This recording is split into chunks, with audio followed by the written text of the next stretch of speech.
Hello and welcome back to Whovian Espresso. Today, my friends, we are reviewing the second episode of Doctor Who Series 11, The Ghost Monument, written by Chris Chibnall, in full spoiler context. So if you have not already seen Doctor Who Series 11 Episode 2, The Ghost Monument, run over to BBC iPlayer or whatever digital service runs Doctor Who in your country if you're a foreigner, and watch it now, because it's worth watching. I think much more worth watching than The Woman Who Fell to Earth. So yeah, Doctor Who, The Ghost Monument review happening now. Yeah, so spoilers if you have not already. I will give you a 3-second warning to click away, but you have probably already, so 1, 2, 3, and we're now here in full Doctor Who spoilerific content. First of all, off the bat, fantastic, and I mean fantastic, opening title sequence. Very Pertwee. I'm going to bring Pertwee up again in a minute, but that's why Pertwee's there. The TARDIS is there for a whole different reason, I'm sure many of you will know. Know why the TARDIS is there if you've seen the episode. I'll get to it in a minute, because that thing is amazing. But yeah, it's absolutely, like, it is the best, certainly the most well done title sequence, and obviously the title music, as I mentioned last week, is phenomenal. I absolutely love the new title music. It's very classic, very Pertwee, and that's very much reflected in the titles, as well as having the titles at the very start of the episode, which was what happened in the classic series. They would always have the titles before the episode started. I can't think of a single episode of Classic Who, unless you count the TV movie, that doesn't start like that. I think even the TV movie starts with the opening credits. I'm not sure, I've only watched it once. So yeah, fantastic opening titles. I hope they stay at the start, because the Doctor, Jodie Whittaker's Doctor, Peter Capaldi was like the more serious Doctors, like Colin Baker and William Hartnell, and Jodie Whittaker's a sort of mix of all the more fun ones, like certain elements of, not really Colin Baker, but certainly in her dress sense reminds me a bit of Colin Baker, with the rainbow stripes and so on across her shirt. She also reminds me a lot of 10 and 11, but we probably covered that last week. But yeah, so carrying on with that sort of classic series nostalgia, along with the more compact TARDIS, which we'll get to later. I love, obviously, the way they deal with the cliffhanger. It all makes sense. At the start with that lovely spaceship scene, which is very Star Wars, actually. I was surprised. I saw that in the trailer and I thought, well, that's very Star Wars. I wasn't the only one I noticed as well. And that's great, because that means that a television show has the budget of a sci-fi show. Well, not a sci-fi show, a sci-fi film franchise, which is pretty much globally beloved. Unless you count The Last Jedi and the prequels. Apparently they're not good. I think The Last Jedi is good, if you ask me. I love the Porgs. But yeah. The VFX are, again, the best thing about the episode, I'm not going to lie. They have done an amazing job. I would be seriously disappointed if they didn't win. I don't know if BAFTA do an award for, you know, for an award for best visual effects, because Doctor Who should win it, because it has been fantastic this year. Susan Lynch and Shawn Dooley as Angstrom and Epso were great. Shawn Dooley less so. Susan Lynch, she was amazing. Some of the scenes, like especially when they're talking about the Stenza, which I'll get to later, I felt more emotion from her line than when, spoiler alert for episode 1, Grace dies. I felt more emotion in that scene than I did when she actually died, which is great. She had a great performance. And that line where, yeah, the Stenza and all that, and then Bradley Walsh again. Bradley Walsh is a fantastic actor. It's actually a shame that he wasn't cast as the Doctor, because I think he would have been actually a really good Doctor. He's also a great companion as well. He is probably the best of the three of them, but he does have the potential to be annoying if he's not controlled. But yeah, so they were great additions to the cast. Shawn Dooley came off as a bit unlikable. I know he's supposed to be sort of unlikable. He he has character development towards the end, which makes him a better character, I guess. Susan Lynch was just fantastic as Angstrom. I really felt for her. I really felt for her family and her planet. It was just, she was a great actress. Malik, he's an unnecessary addition to the cast, in my opinion, because the only thing that, well, even the Ghost Monument could have been revealed as looking like the TARDIS by anything he said, apart from the fact that they won the competition. Could have all been explained by Susan Lynch's and Shawn Dooley's characters, which is a shame because Art Malik is a good actor apparently, so I feel like he's probably been wasted here in that role. But yeah, he felt a bit unnecessary. His performance was good though, I'll give him that. Very arrogant, and I loved his interactions between him and the Doctor. That was good. Venusian Aikido. I love. There are some subtle references littered throughout this episode, and Venusian Aikido was one of those great ones as well. I liked that, the fact they included that, because it's subtle but not too full on, so people can still get on with it, which is great. Improved story. The story has definitely improved. The pacing is a bit still so-so. It feels a bit rushed at points, particularly. By the end of it, doesn't feel like it's been 50 minutes. It feels like it's been 10, to be honest. It is a race, so it is supposed to be fast-paced and all that, so in that respect, it does work. There is better dialogue. Some of the dialogue came off as a bit cringy last week, sorry. So yeah, that was great. The whole idea of the Ghost Monument being the TARDIS, I knew before I even went in. I didn't know, but it was pretty obvious. So in that respect, it was kind of predictable, but apart from that, it was less predictable. So yeah, that was nice. I did enjoy that. Wait, what did I say? But yeah, whatever I was talking about was nice. I forgot what I was talking about. Yeah, the dialogue was better. That was what I was talking about. The better guest characters, which I've said. The writing for Angstrom and Epso was very good. Yeah, rushed. Oh, I spoke about rushed before, isn't it? That wasn't good. Rushing was not good, I think. Great production values. I loved the production values. It was all executed fantastically. The fact that I did know that they'd been shooting in Africa through YouTubers like Ace Creeper and Dr. Freedom. I got my news resources from them. I'm not a big news YouTuber, which is why quite often I don't really produce much content, because particularly on the Doctor Who front, there isn't much apart from news throughout the year. I mean, I could do reviews of toys in old episodes, but you know, maybe I will do some reviews of old episodes and maybe some toy reviews at some point, but I prefer doing reviews than news. And I'm never going to do a trailer reaction because I don't like showing my face on YouTube. So, yeah, which is why it's a bit so-so on YouTube for me. So yeah, it does feel rushed at points. Great production values, etc. The VFX, as I mentioned before, was stunning. The spaceships were great at the start. I'll probably mention that too. The crash landing sequence was amazing too. But yeah. Well, talking about the whole Africa shoot, I know they did the Ghost Monument, and I know they're doing Rosa Parks episode, Rosa, next week, and I don't know this, but I think the Demons of, is it Punjab? Something like Punjab. The one that's set in India, I think that might actually be set in Africa. Well, not set in Africa, set in India, but filmed in Africa. It might have just been filmed on a nice day in Cardiff, well, not Cardiff, somewhere in Wales, but I think that was probably shot also in Africa, but because everyone said it was 2 episodes that were shot in there, because nobody really knew about the India one, so maybe they just assumed it was amalgamated with it all.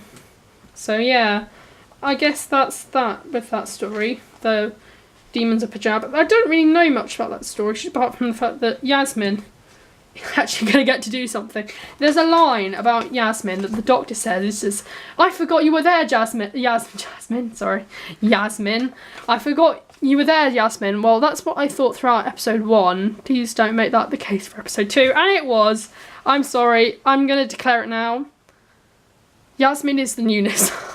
Although I do expect that she will get more focus in episode 4, The Arachnids in the UK, because apparently she's come back to her family. Although I wouldn't bet on it because, of course, Ryan has got family, and I expect his dad to turn up at some point before the series finale. I'm sorry, but I do. So even then, Graham and Ryan might share the spotlight there. The only episodes I can think that she'll get majorly highlighted is in The Demons of Punjab, where she'll probably... she's going back in history to find her grandmother when she was younger. So that would be good. So, I'm looking forward to that one. I'm looking forward to... not so looking forward to Arachnids in the UK. Bit of an arachnophobe. It's not as predictable. I mentioned I knew the fact that the Ghost Monument was the TARDIS. It's very obvious. They didn't find the TARDIS at the end of episode 1. And when I put the pieces together, they hadn't found the TARDIS in the end of episode 1, and the next episode was called The Ghost Monument. It's just like, oh yeah, the TARDIS is the Ghost Monument. So yeah, that was a bit predictable, but the rest of it wasn't so. Jodie's performance also continues to shine. She was the thing that I was doubting about the most going into episode 1, as I mentioned last week.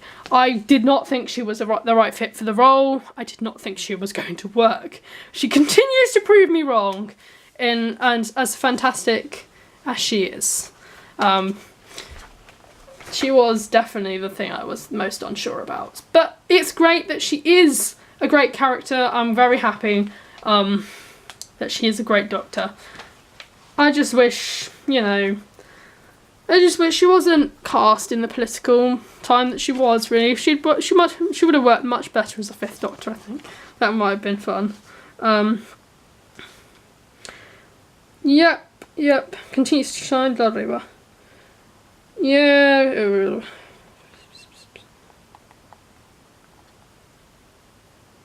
The ribbons. So these are the remnants, apparently they're called. I'm not sure if they're called the ribbons. Chris Chibnall mentioned going in that he was going to be doing something called the ribbons. I don't know if these are these weird things. I think they probably are, but they're called the remnants, and they were some of the best things about the episode. They were threatening, but I wish we'd spent more time with them, because they were great. I did really like the ribbons. They were quite threatening. Again, the visual effects when she uses the cigar to defeat them is interesting. I want to know what the ribbons are talking about. The Timeless Child. This could be a number of things. If you're taking it quite literally, the Timeless Child. That could be... is it the Child of Time? Yeah, I think it's Timeless Child. Or it might be Child of Time. If it's Child of Time, that would hint towards River Song, because she is of course the Child of Time, because she was born in the TARDIS. Although I feel like her story very much came to an end, and it would be incredibly annoying if they brought her back, particularly when it's not being written by Stephen Moffat, because River is kind of his thing. It would be I don't think it would be fair for Chris Chibnall to take that away from him, even though she is an annoying character. But yeah, if you took the Child of Time, it could also be Susan. How many people would wish it was Susan. I spent the entire time throughout Series 8 thinking Missy was going to be Susan, and it wasn't. It was Missy was the Master, the most obvious thing. I thought, Stephen Moffat wouldn't make it that simple. It has to be Susan or the Rani. It wouldn't be the Master just because Missy's short for Mistress. But yeah, I guess it probably won't be Susan. Bill? Maybe? I don't know, probably not. Another thing is Rose. I know in the run-up to Series 11, people were talking about bringing back Rose for Series 12. This could be... that's the only reason why I put this on this list. Because if they were talking about it, maybe it's hinting towards that. Or maybe it's just going to be the theme of her run of episodes. Maybe the Timeless Child, and then something will happen at the end. It'll be revealed. I don't know. The Timeless Child is me! Like that whole hybrid thing. I am the Timeless Child, and we would have been thinking about it for 4 goddamn years. That was annoying. I'm sorry. The reoccurring villain of the Stenza. I hated the Stenza. I might not have been as clear of this in my review, but I did despise the Stenza. I had only watched The Woman Who Fell to Earth once when I reviewed it. I've watched it twice now, and I just found Tim Shaw so unbearable. He is not a good villain at all. He is appalling. I did not like the Stenza. I feel like they're building him up to be this big warrior race, and the Doctor didn't know him in episode 1. He didn't recognise Stenza. She's like, Stenza? And it doesn't quite make chronological sense. It feels like they're just a placeholder for the Daleks. Like, they might as well have just put the Daleks in that spot, because it is what they are. It's just, why? Why? The Stenza, just, why? Maybe there'll be some good Stenza. That wouldn't be so bad. I would like to meet some good Stenza. Like the Ice Warriors. They could be like the Ice Warriors, where some of them are bad and some of them choose not to. Yeah, I also realised the Stenza are a bit of a rip-off of the Ice Warriors. They're cold and they're warriors, so... It feels like a modern version, revamped version of, you know, a modern version of the Ice Warriors, just with better... Actually, I don't know, I think the Ice Warriors are better realised than the Stenza in the new series, so... I've just realised I haven't read this, but I have to read this aloud. If the Timeless Child is Clara, I will kill you, Chris Chibnall. I actually will. Just putting that out there. The TARDIS, the actual interior of the TARDIS, it would be criminal for me not to mention it. Absolutely criminal if I did not mention it. It was okay. It was just okay. I have to say I'm more enthralled by the actual exterior of the TARDIS, because it's more like a classic TARDIS. Like here you have the Third Doctor's TARDIS. It's more compact and lovely. I would have preferred it if it had a flat roof. I like the flat roof, you know. I'm so glad they made it like the classic TARDIS. It looks so nice. I literally cannot wait for them to release a flight control TARDIS box, because it is just so amazing. It is definitely my favourite of the new series TARDIS boxes. My favourite from the classic series is the First Doctor's box. I've only got the Third Doctor's TARDIS because the old classic ones are a fortune on Amazon, and I never used to be that big of a fan of the classic series, having only watched 2 at the time of their release. So yeah, I love the new TARDIS exterior. It looks gorgeous, especially in that scene where you can see the sun sort of setting. It looks fantastic, and I'm not gonna lie, but I felt more emotion from the TARDIS than I did when Grace died. This is gonna become like a thing. I felt more emotion when Jodie was to get ate a custard cream than when Grace died. This is going to become a theme for the new series. Never mind the Stenza, the theme is going to be everything is more emotional than the death of Adric and or Grace. Yeah, I felt more emotional when she ate that custard cream than when Grace died. But obviously talking about the interior, the sort of time rotor column thing reminds me a bit of an uncased Peter Davison, you know, with all the rigid bits of crystal. Very sort of Tennant Eccleston-y with the whole walls and stuff, sort of reminds me of that TARDIS. The sort of like legs or banisters leading up to the top that's surrounding the console, very Paul McGann. In fact, the whole TARDIS feels very, very more Paul McGann. I'm sure she'll get lots of things in there, like desks and things, like, and bits of furniture in there, because it is a very empty space. So she better do something with that space, because otherwise it's a bit of a waste of space, if you ask me. I love the fact that you can, you know, have the box sort of goes into the TARDIS room. So you have like the inside of the box, and then it's open up the back. You have the TARDIS interior. To quote Bill, it's a knock through. But yeah, that was nice. I do love that. I hope if they do a TARDIS playset of that, I would be so happy, because I really, really want a TARDIS playset of that, just for the little inside bit with the doors. And please, this time, use real doors and open them inwards instead of outwards. Just saying, character. Just saying.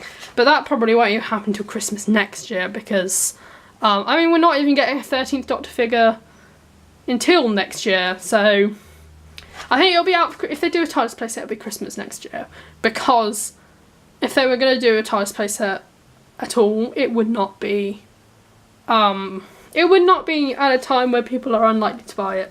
I mean, if you think about it, I bought this for my birthday, but most people would probably buy it for either their birthday or Christmas, so, and more people would buy it at Christmas, so, yeah.